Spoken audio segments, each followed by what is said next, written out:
기도하겠습니다.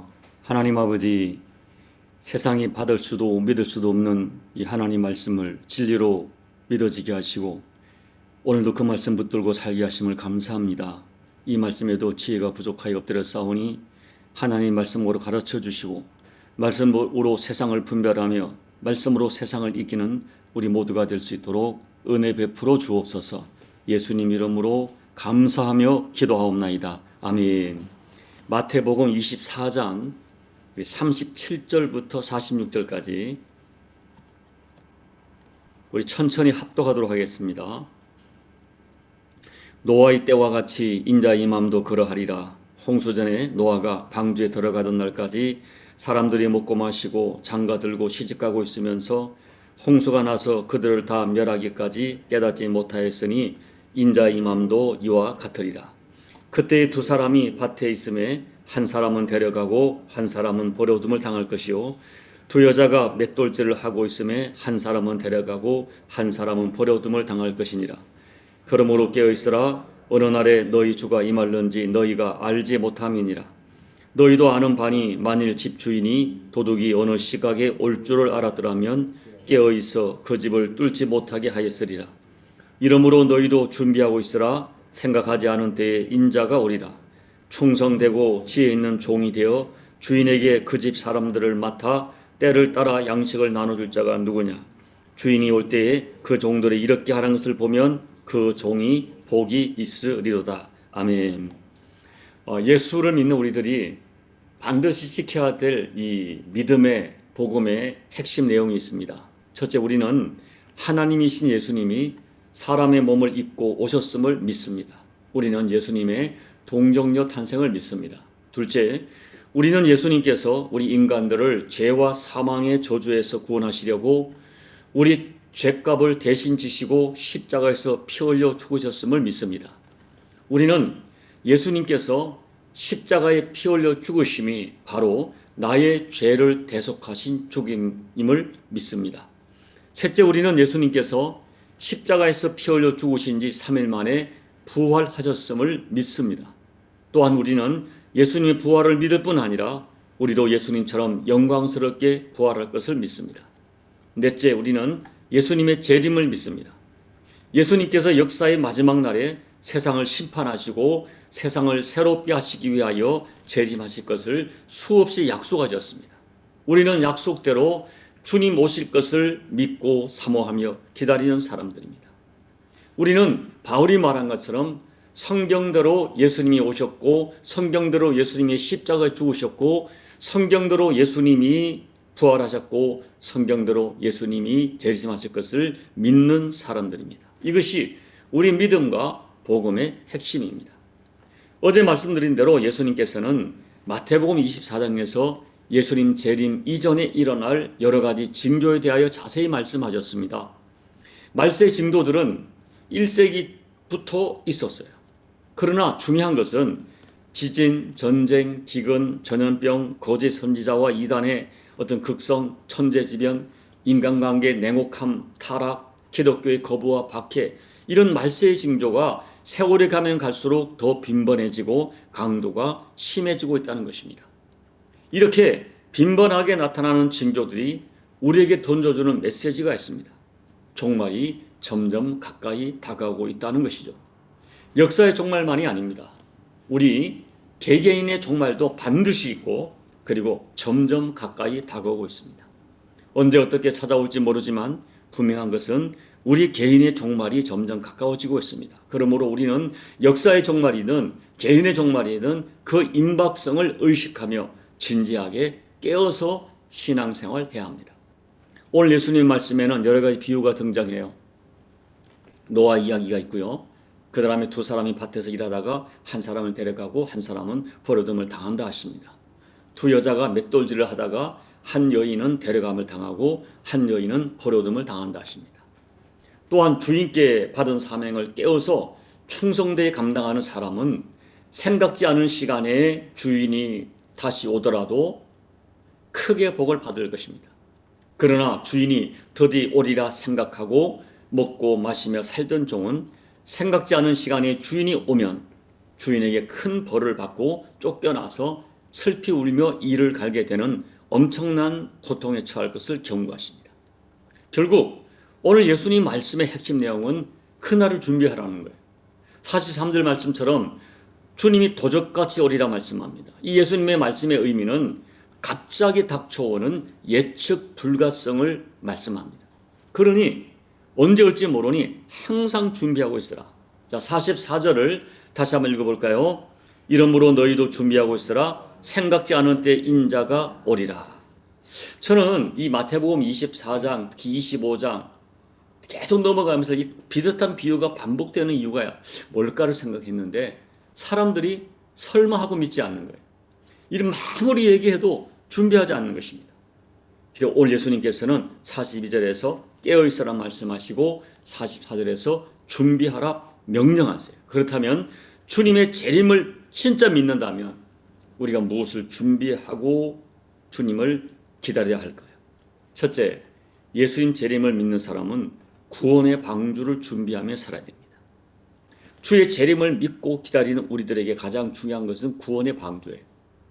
언제 주님 오셔도 자신 있게 주님과 함께 천국에 들어갈 구원의 확신 가지고 살아야 됩니다. 이것이 우리 신앙생활에 가장 중요해요. 교회를 열심히 다녔는데 주님 재림하실 때 주님과 함께 천국 갈 수 없다면 그 신앙생활은 헛것입니다. 자, 노아가 믿음으로 방주를 준비하는 사건에서 가장 중요한 것은 무엇일까요? 노아가 말씀대로 믿음으로 구원의 방주를 준비했다는 것입니다.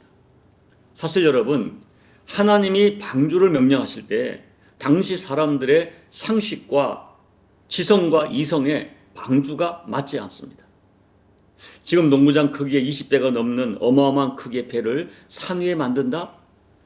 일반 상식과 이성에 맞지 않아요. 그런데 노아는 120년 동안 믿음으로 구원의 방주를 준비합니다. 사람들은 노아를 조롱하고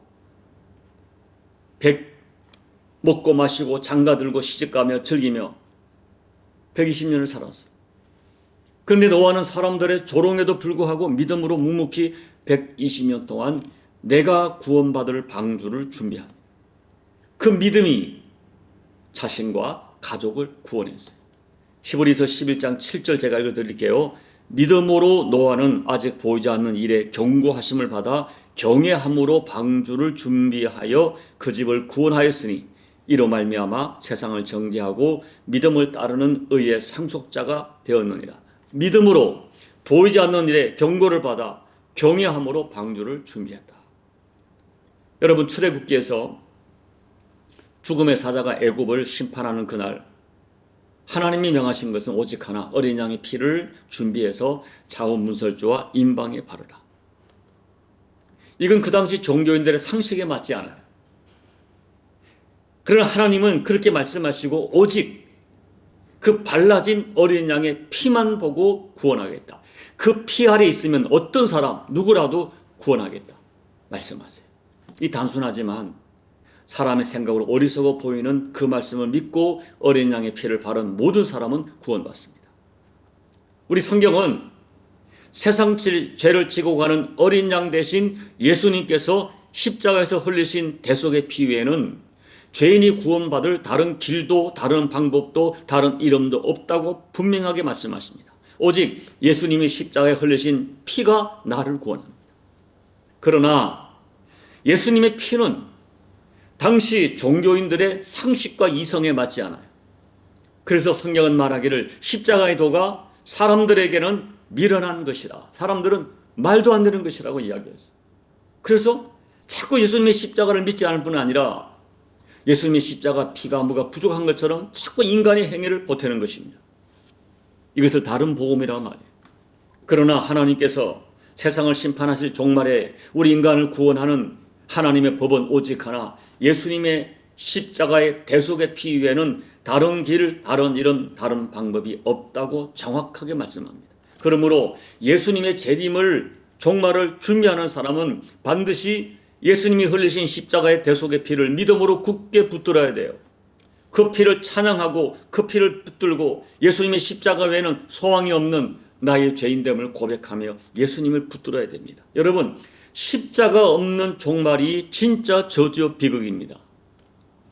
죄사함을 받지 못한 재림은 아무런 의미가 없고 파멸입니다. 그러므로 주의 재림과 종말을 준비하는 사람은 반드시 나의 구원 문제를 확인해야 합니다. 여러분 묻습니다. 여러분 진짜 구원받았습니까? 여러분의 죄 문제는 해결되었습니까? 어떻게 해결된 것입니까? 여러분은 지금 당장 예수님이 오셔도 천국 갈 수 있겠습니까? 내 구원의 문제를 확신해야 돼요. 둘째, 진짜 재림을 기다리는 사람은 사명적 인생을 살아가야 합니다. 기다린다는 것은 단순히 시간을 보내고 시계 보고 있는 것이 아니에요. 적극적 자세로 주님 맞을 준비를 하며 사는 것이 진정한 의미의 기다림입니다. 결혼을 앞둔 신부는 그날을 준비하며 살아갑니다. 결혼 준비를 하는 거예요.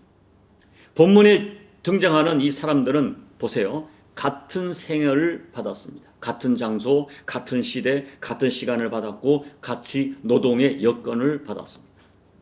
여러분, 밭을 갈고 사고 팔고 장가가고 시집가고 먹고 마시는 일상 자체가 죄가 되는 것이 아니에요.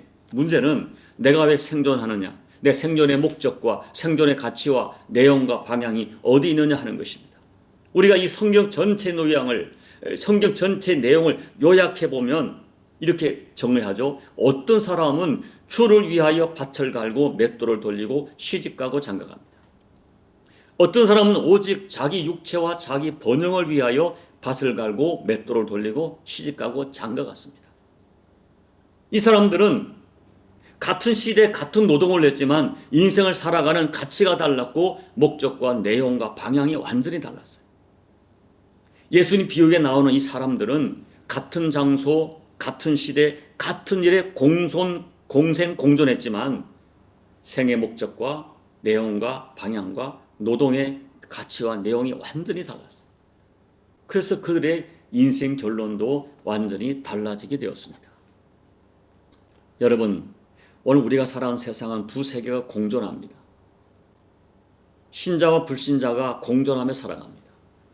심지어 주님의 말씀에 의하면 같은 교회 내에 알곡과 가라지가 공존하며 교회 생활을 합니다. 같은 시간, 같은 장소, 같은 일을 하고 같은 교회를 같은 종교 생활로 섬깁니다. 그러나 엄밀하게 말하면 같은 목적, 같은 가치관, 같은 방향을 가지고 사는 것이 아닙니다. 겉모습은 공생공존하지만 분명히 인생의 목적과 내용과 방향이 완전히 다릅니다. 그래서 그들의 인생 결론이 완전히 달라지게 되는 것입니다. 이제 말씀을 마칩니다. 오늘 주님은 준비하고 있으라, 깨어 있으라, 생각지 않은 때에 인자가 오리라고 분명히 말씀합니다. 그리고 46절 보면 그날을 준비했던 종들에게는, 착하고 충성된 종들에게는 주인이 오실 때에 복이 있으리라 말씀하십니다. 주의 재림과 세상의 종말과 우리 개개인의 종말은 반드시 찾아오는 진실입니다. 그날에 사람들이 그토록 손에 쥐려고 몸부림쳤던 그 모든 세상의 부귀, 세상 영광은 고린도전서 3장의 말씀에 의하면 다 불타서 없어질 것입니다. 오직 주의 말씀대로 순종하며 살았던 충성과 그 주께서 맡긴 사명을 감당하기 위하여 흘렸던 눈물만이 남게 될 것입니다. 그날에 주님께서 선악간의 진실을 아시고 다 갚아주실 것입니다. 우리는 그날을 믿는 사람입니다. 그러나 그날을 정말 믿는다면 그날을 진지하게 준비하며 살아갈 것입니다. 참으로 주님을 사모하며 준비하며 살아가시다가 그날에 주님께 착하고 충성된 종아, 내가 복이 있다 라고 영접받는 저와 여러분, 우리 모두가 되시기를 예수님 이름으로 축복합니다. 아멘. 우리 492장을 찬양하겠습니다. 잠시 세상에 내가 살면서 항상 찬송 부르다가 날이 저물어 오라 하시면 영광 중에 나가리. 열린 천국문 내가 들어가 세상 짐을 내려놓고 빛난 멸류관 받아 쓰고서 주와 함께 길이 살리. 눈물 골짜기 더듬으면서 나의 갈 길 다 간 후에 주의 품 안에 내가 안기요 영원토록 살리로다. 열린 천국문 내가 들어가 세상 짐을 내려놓고 빛난 멸류관 받아 쓰고서 주와 함께 길이 살리. 나의 가는 길 멀고 험하며 산은 높고 고름 깊어 고난 나의 몸 쉴 곳 없어도 복된 날이 밝아오리. 열린 천국문 내가 들어가 세상 짐을 내려놓고 빛난 멸류관 받아 쓰고서 주와 함께 길이 살리. 한숨 가시고 죽음 없는 날 사모하며 기다리니 내가 그리던 주를 배울 때 나의 기쁨 넘치리라. 열린 천국문 내가 들어가 세상 짐을 내려놓고 빛난 멸류관 받아 쓰고서 주와 함께 길이 살리. 아무리 말씀하셔도 사람들이 잘 듣지 않으니까 한 번, 두 번 반복 이런 비유 저런 비유 통해서 우리를 이렇게 가르치시고 깨우치시는 주님의 안타까운 마음을 저희가 말씀을 통하여 교훈받기를 원합니다. 하나님, 과연 나는 예수를 믿고 주의 재림을 믿고 있는 사람인데 과연 그날을 어떻게 준비하고 있는가? 지금 당장 주님이 재림하셔도 나는 부족함 없이 주님의 환영과 영접을 받을 수 있겠는가를 생각하면서 다시 한번 나의 신앙, 나의 종말관, 나의 재림 신앙을 점검하고 그날을 준비하는 저희가 될 수 있도록 은혜 베풀어 주옵소서. 예수님 이름으로 감사하고 소망하며 기도하옵나이다. 아멘. 여러분, 오늘 말씀을 주님이 왜 이렇게 자꾸 반복 말씀하실까 생각하시면서 과연 나는 그날을 준비하고 있는가, 그날에 주님께 데려감을 당할 믿음을 가지고 있는가 확신하시고 여러분의 믿음을 점검해 보시기 바랍니다. 모든 교회들이 깨어있어 그날을 준비하는 교회가 될 수 있도록 기도해 주시고 조국 대한민국 교회와 대한민국 사회를 위하여 또 이렇게 전 세계 곳곳에서 일어나고 있는 전쟁과 분쟁과 가난과 기근으로 고통하는 그들에게 예수께 얼굴을 들 수 있는 그런 기회와 여건을 달라고 기도해 주시고 여러분 각자의 개인 기도로 예배를 마무리하시고 돌아가시기 바랍니다. 기도하겠습니다. 하나님 아버지, 오늘도 제가 아버지 앞에 무릎을 꿇게 하심을 감사합니다. 아버지, 이렇게 우리를 살리시려고 애타게 말씀하시는 주의 말씀 듣게 하심을 감사합니다. 하나님 아버지, 오늘 예수님 말씀에 담긴 예수님의 마음, 예수님의 애타는 호소, 우리를 살리려고 이토록 애쓰시는 예수님의 마음이 우리에게 전해지게 도와주셔서 하나님, 나는 과연 주님의 재림을 믿고 있는가? 예수님의 십자가 피로 대속받았는가? 나는 하나님의 자녀인가? 나는 하늘나라 백성인가? 나는 과연 그날을 준비하고 있으며 지금 주님 오셔도 영광스럽게 주님과 함께 그 나라에 입성할 수 있겠는가? 자신의 믿음을 돌아보면서 다시 한번 믿음을 확정하고 구원을 확정하고 아버지 그날을 기다리는 진정한 믿음의 준비가 우리에게 분명하게 드러나는 믿음의 여정을 살아가는 저희가 될 수 있도록 하나님 은혜 베풀어 주옵소서. 반복되는 예배, 반복되는 기도, 반복되는 헌신의 삶이지만은 그 삶이 하나님 아버지 우리에게는 늘 감사와 기쁨으로 이어지게 도와주시고 내가 주님의 믿음 가운데 하나님의 자녀가 되고 아버지께 예배 드리고 헌신함이 우리의 기쁨과 감사와 감격이 될 수 있는 우리의 믿음의 여정이 될 수 있도록 하나님 역사하여 주옵소서. 하나님 아버지, 누가 말해도 조롱하여도 세상이 조롱하여도 내가 가려는 믿음의 여정이 진리의 길이기에 생명의 길이기에 이 길을 뚜벅뚜벅 걸어가는 저희가 되게 도와주시고 아버지 믿음을 지키고 나뿐 아니라 내 가족과 내 교회와 내 민족을 위하여 하나님의 재림 앞에 준비된 삶을 살아가는 우리 모두가 될 수 있도록 하나님 역사해 주옵소서. 오늘도 엎드려 간구하는 교들의 간구를 응답해 주시고 성령 하나님이시여 우리의 기도를 도우시사 우리의 기도가 육으로 기도하지 않고 영으로 기도할 수 있도록 하나님 앞에 합한 기도를 드릴 수 있도록 하나님과 신령한 교제가 되는 이 새벽이 될 수 있도록 우리의 기도를 도와 주옵소서.